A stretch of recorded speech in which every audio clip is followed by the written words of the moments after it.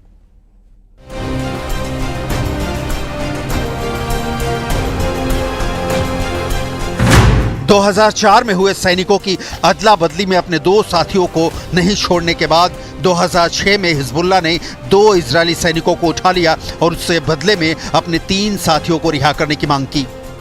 इस मांग को इजराइल ने अपनी बेइज्जती माना। इसके बाद इजराइल ने लेबनान में हवाई हमले किए और लेबनान के खिलाफ युद्ध छेड़ दिया। इसके बाद हिजबुल्लाह ने इजरायली सैनिकों इलाकों को अपनी मिसाइलों से निशाना बनाया, जिन्हें इजरायली डिफेंस सिस्टम डिटेक्ट करने में असमर्थ था। इस युद्ध के दौरान इजराइल अरबों डॉलर खर्च करने के बाद भी कोई सफलता हासिल नहीं कर सका। दुनिया की सबसे मजबूत टैंक कही जाने वाली टैंक को भी हिजबुल्लाह ने नष्ट कर दिया और 3 हेलीकॉप्टरों, 20 टैंकों और 1 लड़ाकू पोत को नष्ट कर दिया। इस युद्ध में इजराइल को हिजबुल्लाह ने अपनी सैन्य क्षमता का बेहतरीन प्रदर्शन करते हुए इजराइल को पहली बार हार का स्वाद चखाया था। इसके बाद से ही इजराइल हिजबुल्लाह को ईरान के बाद अपना सबसे बड़ा दुश्मन मानता है। सवाल है, क्या 2024 में युद्ध हुआ तो हिजबुल्लाह इजराइल को सबक सिखाने की सूरत में है? इस सवाल का जवाब आपको दोनों देशों की ताकत की तुलना से साफ हो जाएगा। लेबनान के पास एक्टिव सैन्य संख्या है मात्र 80,000। इजराइल के पास है 1,73,000, यानी 2 गुने से ज्यादा। इजराइल के पास रिजर्व फोर्स 4.65 लाख है, जबकि लेबनान के पास है ही नहीं।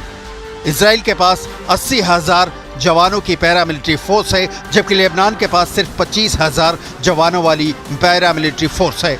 इजराइल के पास 601 एयरक्राफ्ट हैं, जबकि लेबनान के पास सिर्फ 78। इजराइल के पास 241 फाइटर एयरक्राफ्ट हैं, जबकि लेबनान के पास एक भी नहीं। इजराइल के पास 32 डेडिकेटेड अटैक एयरक्राफ्ट हैं, वहीं लेबनान के पास सिर्फ 9 हैं। इजराइल के पास ट्रांसपोर्ट एयरक्राफ्ट 86 हैं, जबकि लेबनान के पास एक भी नहीं।